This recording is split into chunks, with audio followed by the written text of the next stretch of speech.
From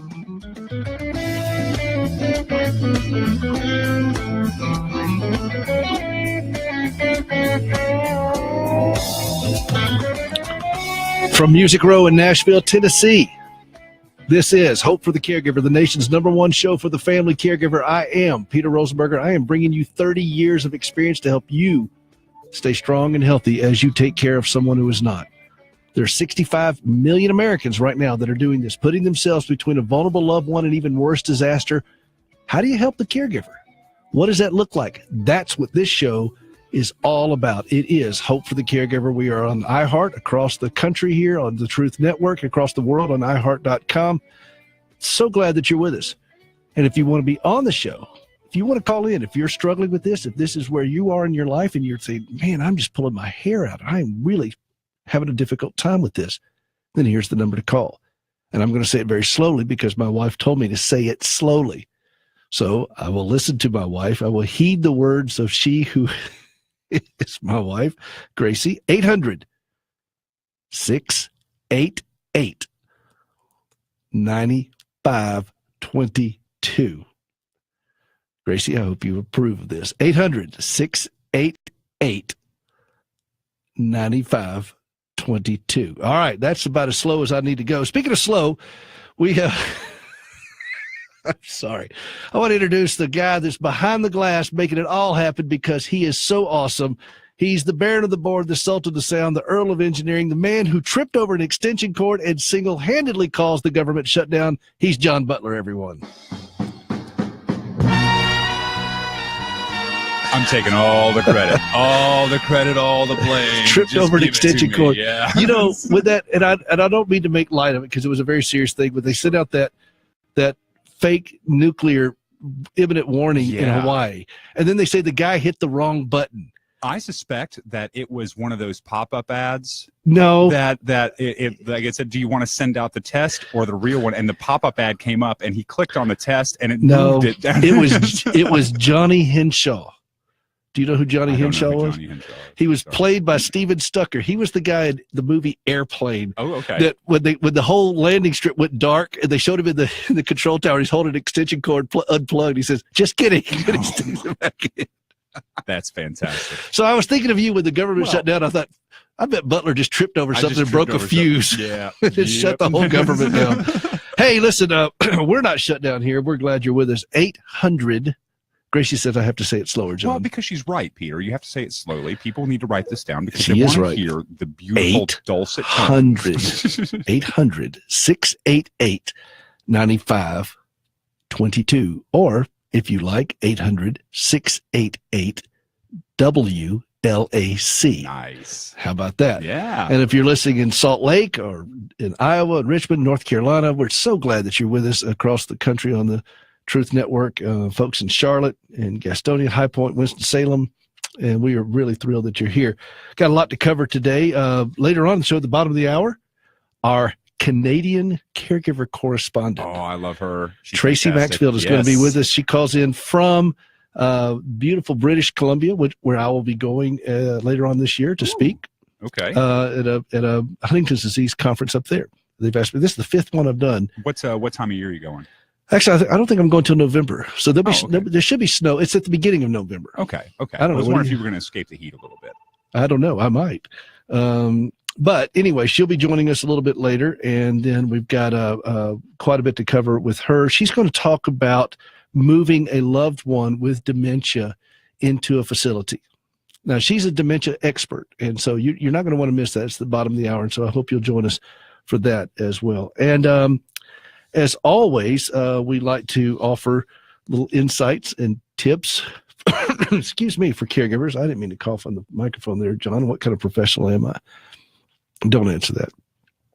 And we'll begin getting into the caregiver tip of the day here pretty soon, and John will join us with that, and then we'll get to your calls. Lots going on. I did want to take just a quick moment to let you know, and I would certainly ask for your prayers. My wife, Gracie, who is the inspiration for everything that I do with this show. I've learned this, all the things I've learned, and unfortunately she's had to be the recipient of me failing as I've learned, but she is having surgery on Tuesday. She's actually having two surgeries.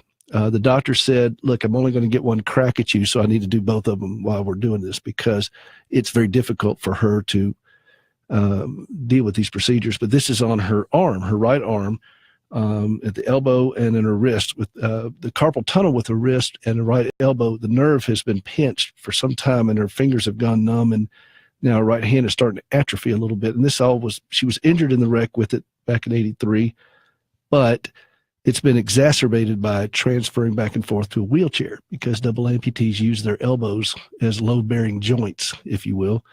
And so she will be having surgery, 2 surgeries, orthopedic surgeries. But the hand surgeon is a very, very, very good surgeon, and we got a plan. And she should get some immediate relief as far as feeling, and then she should hopefully be able to get her movement back in her hand, and that'll be very helpful. So I would appreciate you keeping her in your prayers. That's brings her up to 80 surgeries now, and I can't keep track of the doctors that take care of her.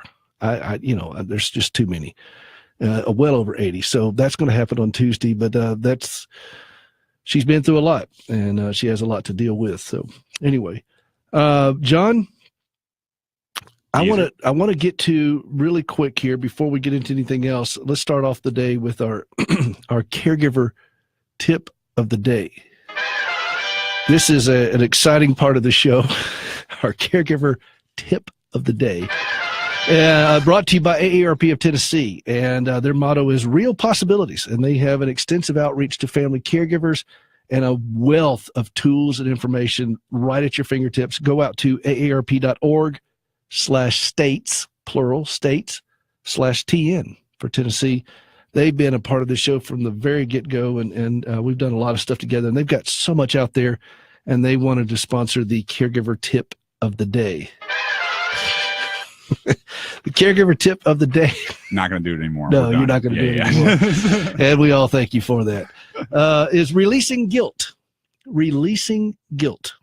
And it's not a one-time thing. Okay? It's not something that you just say, okay, I'm done with that. It's a constant releasing of it. For every caregiver, guilt is a huge obstacle that stands between us and some measure of peace in our hearts. And in the face of overwhelming odds, we put ourselves into these impossible situations, and we keep doing it armed with little less than love. And we're spending blood, sweat, and treasure, and a lot of tears along the journey. And yet with all that, we allow ourselves to go into horrible guilt over things that we can't control and we can't maintain. Now, I'm not talking about guilt over great sins that get great press. I'm talking about guilt over other things like I've got to make a unilateral decision, or, I feel guilty if I just want to have a moment's peace. I feel guilty for feeling this, or feel guilty, all these kinds of things. And we torment ourselves with that. And that's no way for a caregiver to live. It's a brutal existence for that. Let me ask you a question. What would you say to somebody who is doing what you're doing? Now, would you judge them? Would you condemn them? Would you beat them up? Would you want to, mock them? Or would you just want to put your arm around them and say, look, you're doing okay. You're doing okay. There's always room for improvement. But you would offer them grace. You see, I love the word grace. I think grace is the most beautiful word in the English language. I married grace. I love the word grace. And we can extend it to each other. Why not? Lord knows we could use a lot more grace in our society, in our culture, in our lives, in our families. And I had a great sermon on this morning at church. Grace.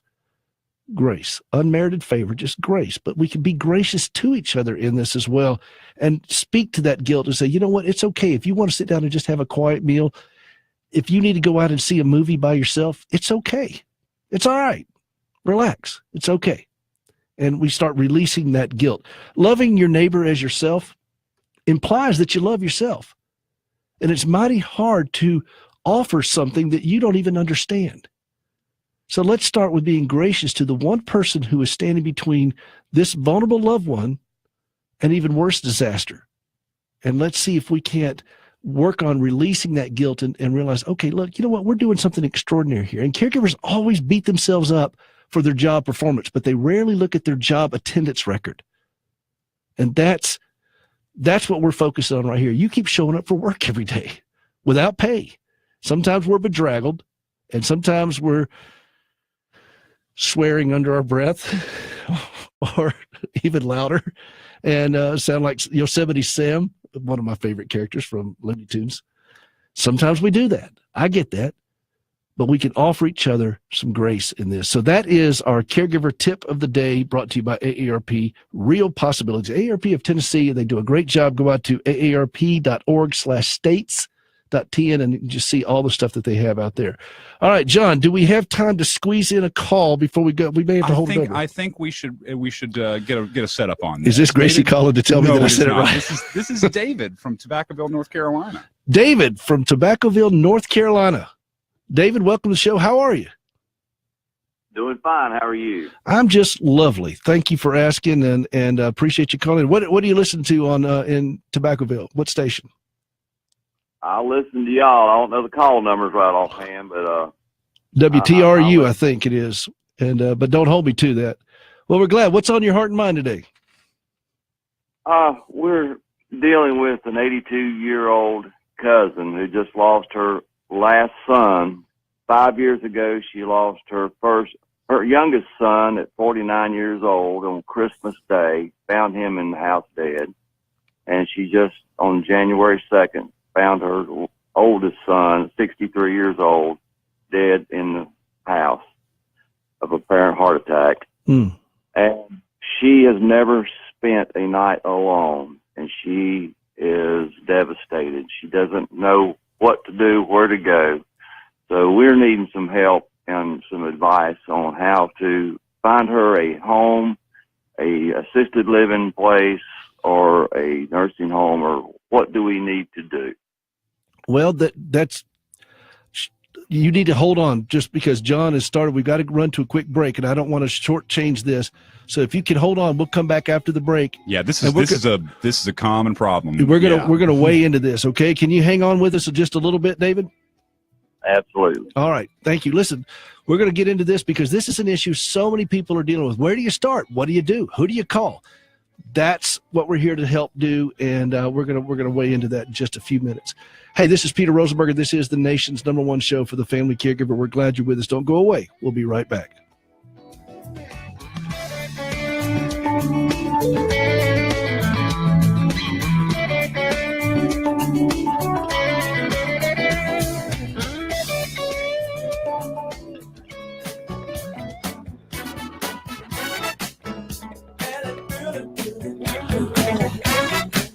Welcome back to the show for Caregivers, about caregivers, hosted by a caregiver. I am Peter Rosenberger, bringing you 3 decades of experience to help you stay strong and healthy. We're talking with David in North Carolina, in Tobaccoville, North Carolina. David's got a great question here. He's got a family member, it's a cousin, and she's lost, evidently, David, she's lost all of her sons and husband. Is that correct? Correct. So you guys are trying to step in and help here. Does she have any, and you don't know what to do, she's never been alone before, and you're worried about her safety and all those kinds of things, and those are important things. Does she have any kind of cognitive issues? Is she impaired in any way? Just a little difficulty getting around due to a bad back, and of course being 82 years old. Right. And, well, it's not going to probably get better. Does she want to go into an assisted living place? She is not against it. She enjoys being around people.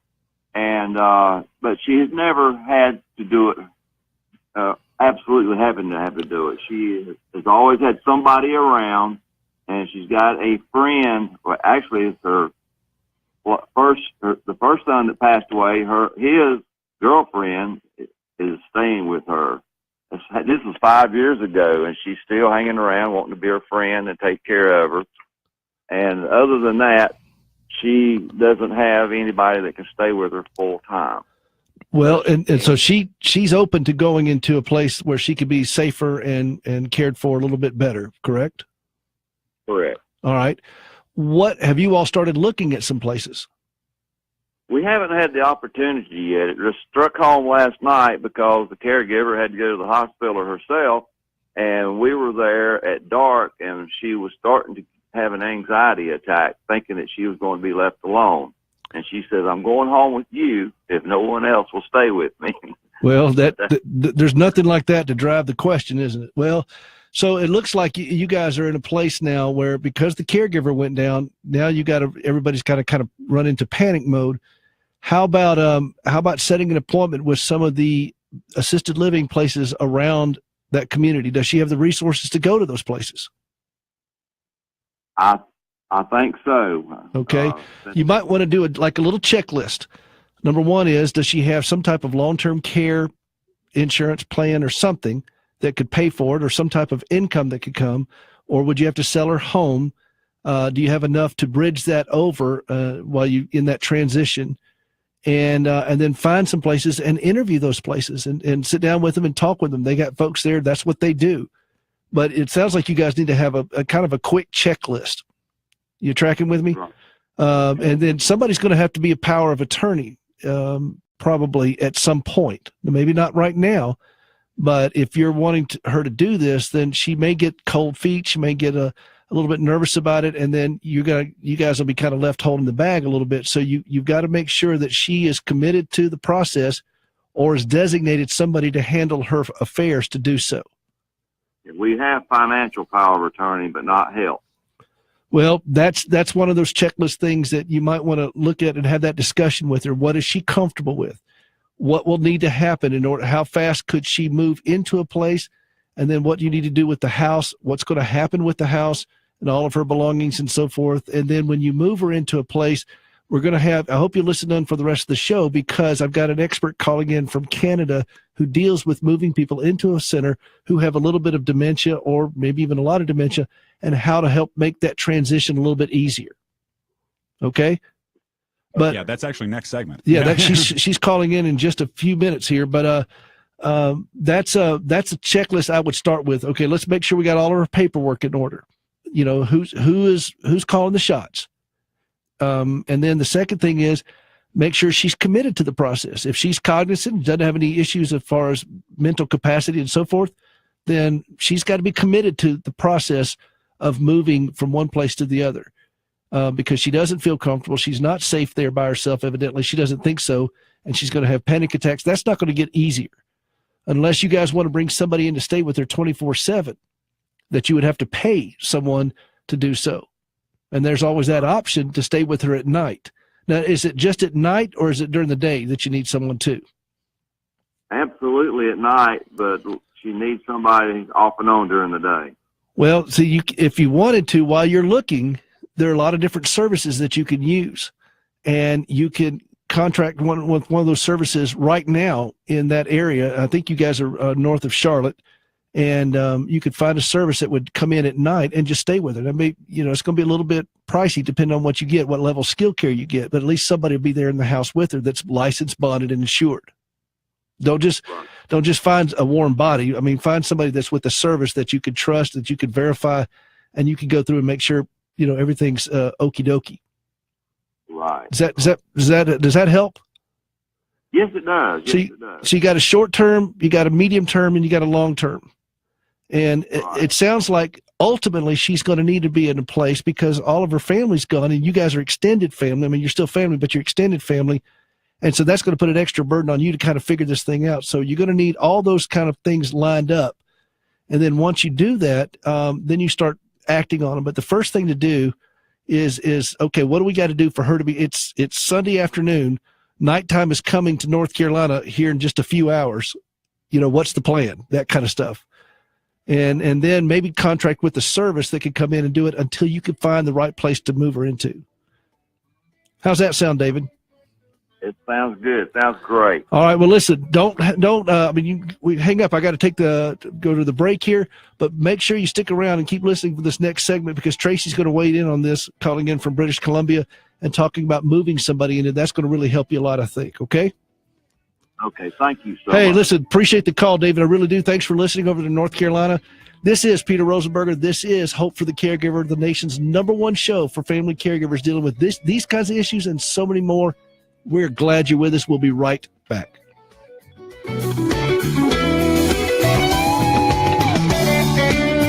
Your wife or husband is suddenly wheelchair bound. How do you get them upstairs to your bedroom or into the car to get to the doctors? Throughout Nashville and Middle Tennessee, Homeowners rely on 101 Mobility for quality mobility products. 101 Mobility provides products that optimize home independence and freedom.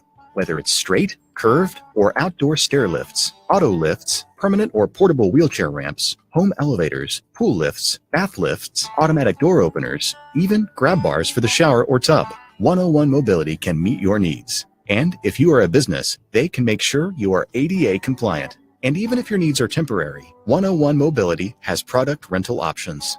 101 Mobility, 615-863-1031. That's 615-863-1031. Tracy's on. 101mobility.com/Nashville. 101 Mobility, keeping you independent. You know, it's easy to hear things on the radio and think, what are they talking about exactly? Well, if you're wondering that about MediShare, here's what it is. A nationwide community of Christians who share each other's medical costs. It's not for profit. It's a ministry, and it's growing fast. More than 300,000 members. One big reason, it costs about half what other healthcare programs cost. This could be a huge blessing for you and your family. Find out more. Call 855-51-BIBLE. That's 855-51-BIBLE.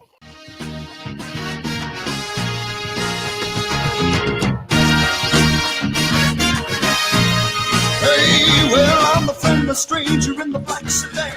I love watching John rock it out in the booth here. Hey, welcome back to the show for Caregivers About Caregivers, hosted by a caregiver. I am Peter Rosenberger, bringing you 3 decades of experience to help you stay strong and healthy as you take care of someone who is not. And we're glad you're with us across the country, on the Truth Network, across the world, on iHeart, and Facebook Live. So thank you all for watching on Facebook Live. We're glad you're with us.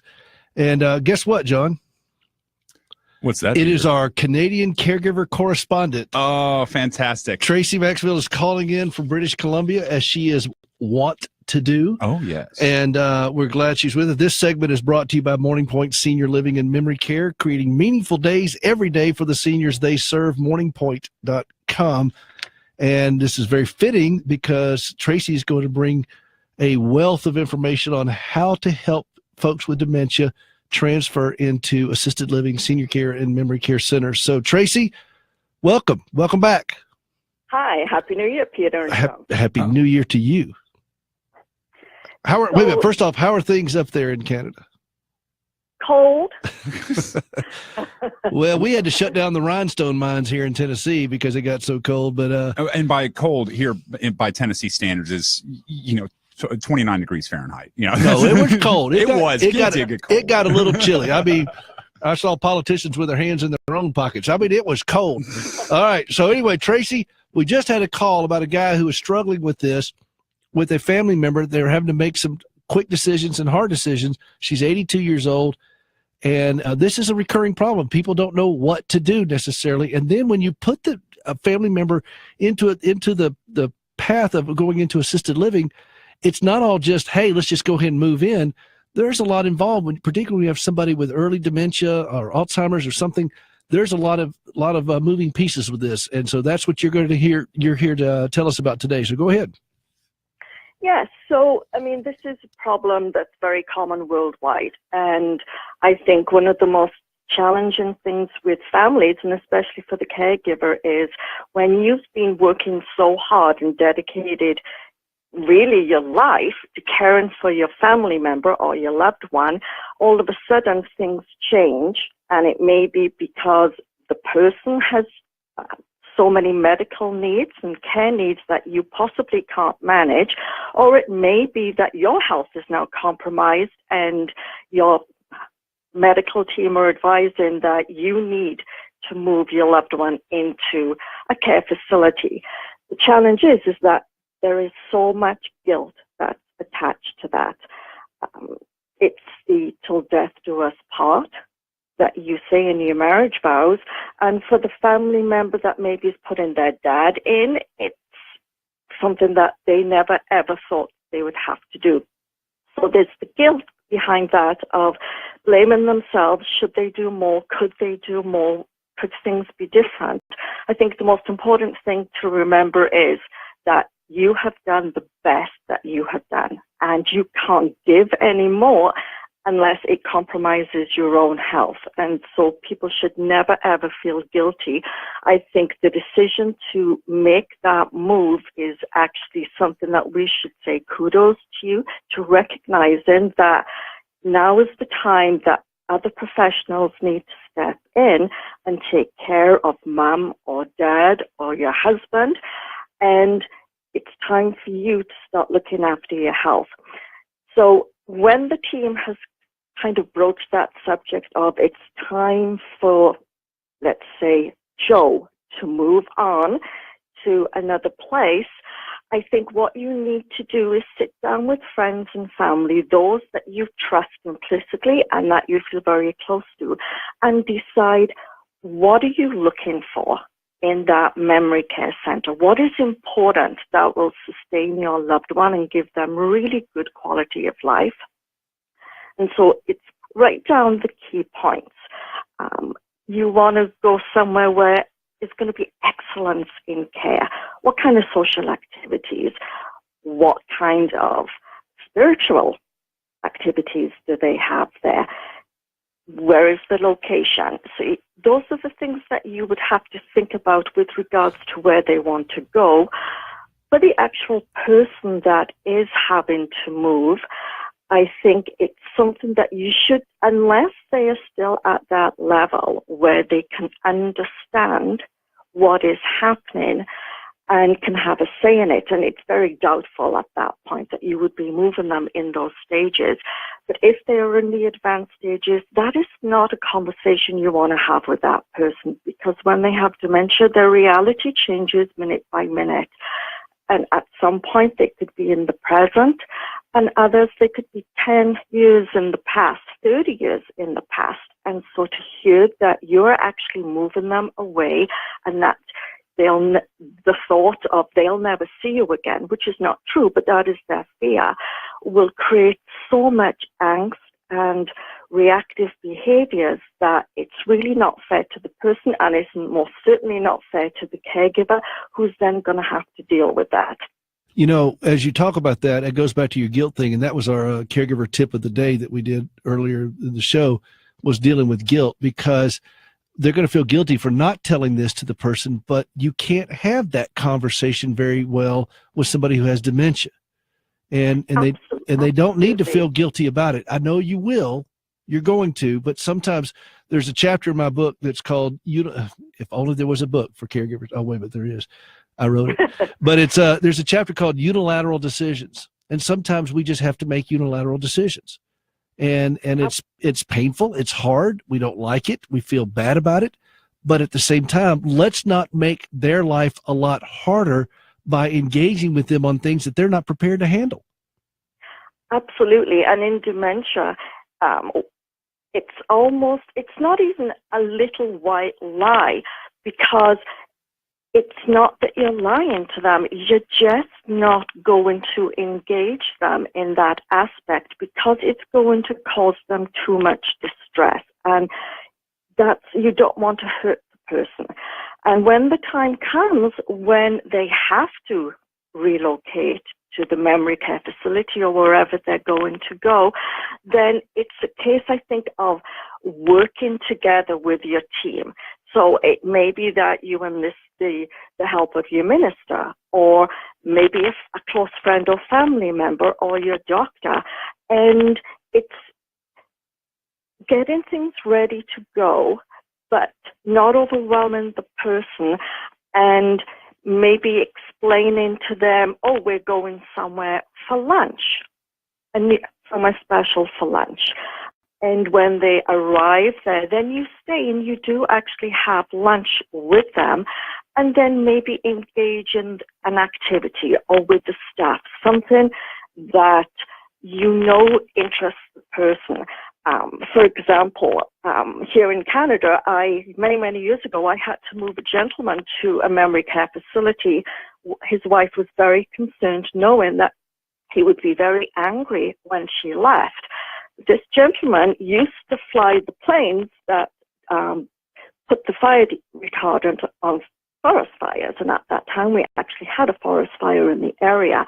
So we explained to him he was going to go and give a talk we actually got the staff on board. And so when he arrived, they had tea waiting, they had some residents and staff, and he actually gave a little talk on what to do at the time of forest fires. I want to come to that talk. That's Yeah. a wonderful idea. That is a wonderful idea. And so, after the talk, everyone applauded him. They had some afternoon tea, and then his wife slipped away. When he then started looking for her, the staff said, well, we'd like you to stay with us for a few days because we really need your help because so many people are scared about the fire. Maybe we can go and talk to them. And he felt so valued and so important that he was actually thrilled at that. And they didn't have that angry reaction that they expected. Then when the wife came to visit the next day, he was very proud, telling her how essential it was that he remained there because he needed to help them deal with this fire. And so that was a much smoother transition where no one actually lied to him. He did go there to give a presentation. That is wonderful. You know, I've also heard several times we talked about on this show, and I was just saying this to some friends of ours the other day dealing with this, that when the time comes, take as many pictures as you can of the way the room is set up in the home and recreate that in the new facility as best as possible. Talk about that a little bit. It's familiarity.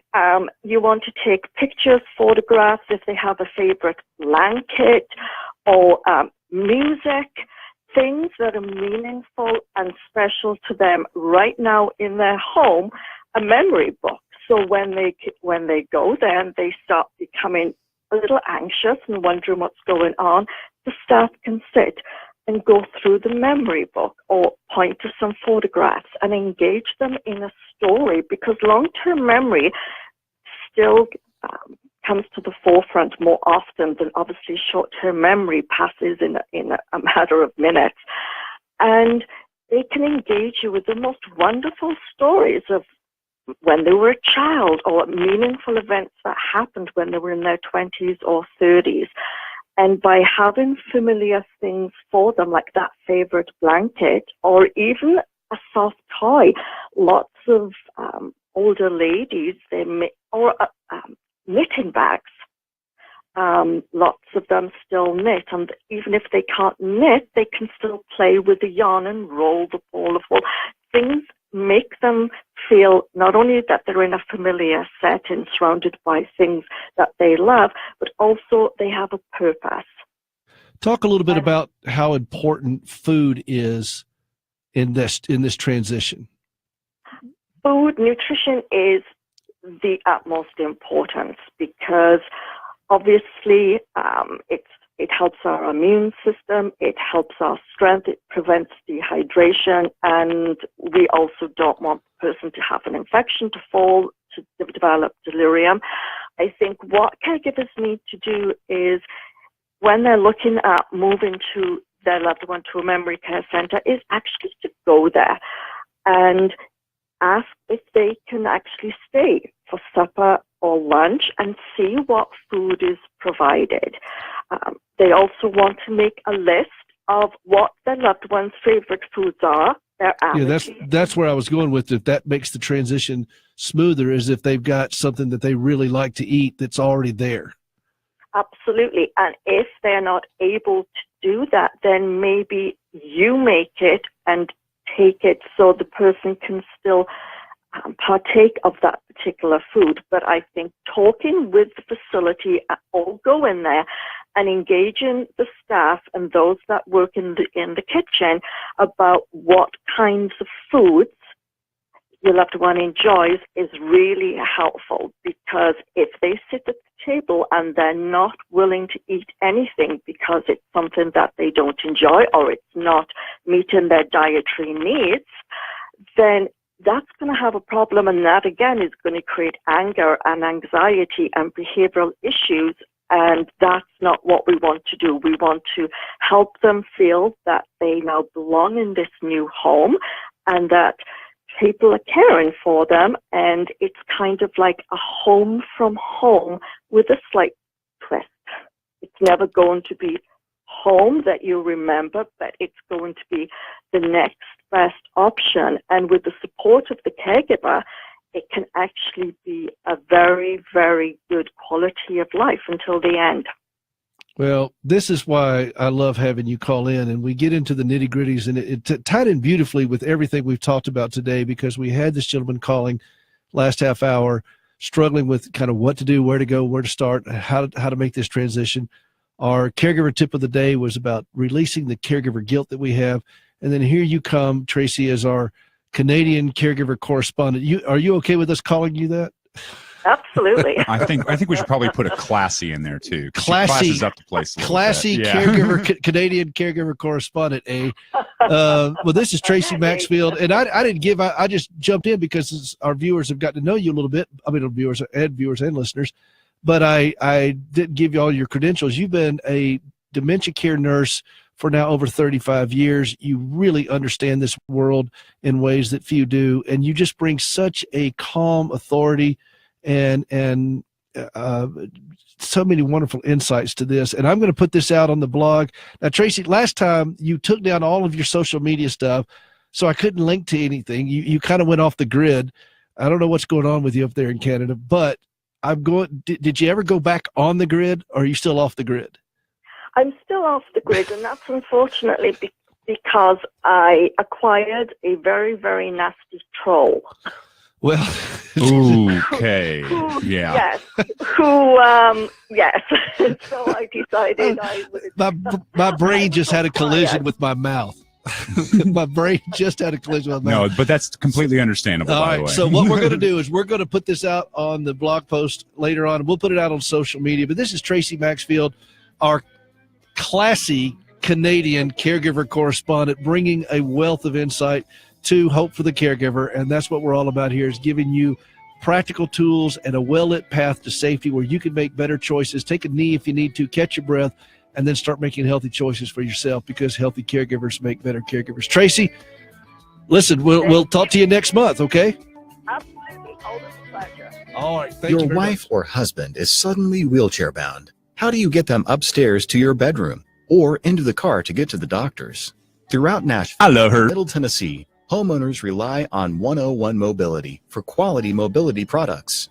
101 Mobility provides products that optimize home independence and freedom, whether it's straight, curved, or outdoor stair lifts, auto lifts, permanent or portable wheelchair ramps, home elevators, pool lifts, bath lifts, automatic door openers, even grab bars for the shower or tub. 101 Mobility can meet your needs. And if you are a business, they can make sure you are ADA compliant. And even if your needs are temporary, 101 Mobility has product rental options. 101 Mobility, 615-863-1031. That's 615-863-1031 or 101mobility.com/Nashville. 101 Mobility, keeping you independent.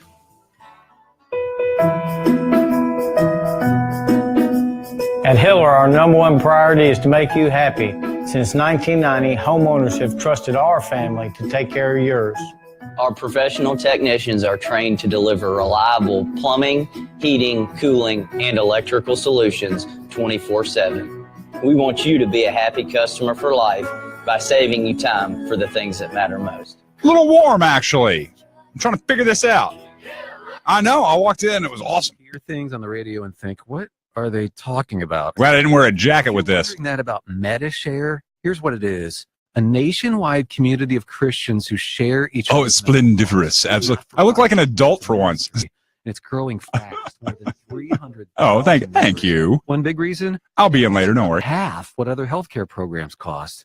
This could be a huge blessing for you and your family. Find out more. Call 855-51-BIBLE. That's 855-51-BIBLE. Do you need a care advocate? This is Gracie Rosenberger, and there's no way I could manage my $9 million medical journey alone. Peter's got 30 years worth of experience to help me, but who's helping you? The learning curve is very steep. and the stakes are too high to try to do this yourself. That's why I recommend Care Advocates with Whole Care. Assigning a nurse to your case, Care Advocates provides help with a plan of care, transitioning home from the hospital, navigating the medical, financial, and legal issues of the healthcare maze, and attending doctor visits with you. And by the way, that's a huge help. Don't do this alone. Call Care Advocates today at 615-298-9201. That's 615-298-9201. I want to tell you about a time in American history so it never repeats itself. It was a harrowing time. A heart-wrenching time. I could hear my mother warn me, don't go out and play. My family was ravaged. Thousands and thousands died. I was scared. So scared. And then one day. And then one day, there was hope. Before vaccines, there were few ways to help protect against deadly illnesses. Diseases like measles, meningitis, diphtheria, Hib, whooping cough, or polio. Without vaccines, these threats can reemerge. I'm here to tell my children to help protect their children. Get your kids vaccinated and keep them on schedule. I never want my grandchildren to see what I saw. A public health message from the American Academy of Pediatrics with support provided by Sanofi Pasteur. Visit protecttomorrow.org. Remember, vaccinate.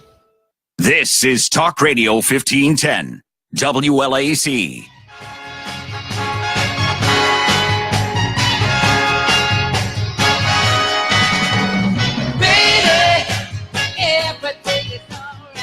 It's all right, isn't it, John? It's all right. It's way all right. It's all right. Welcome back to the show for Caregivers About Caregivers, hosted by a caregiver. I am Peter Rosenberger, bringing you almost 32 years now of experience to help you stay strong and healthy as you take care of someone who is not. And we are glad you're with us. 800-688-9522 if you want to be on the show. Hey, today is January the 21st. So it is. 121. I'm going to look at page 121 of my book.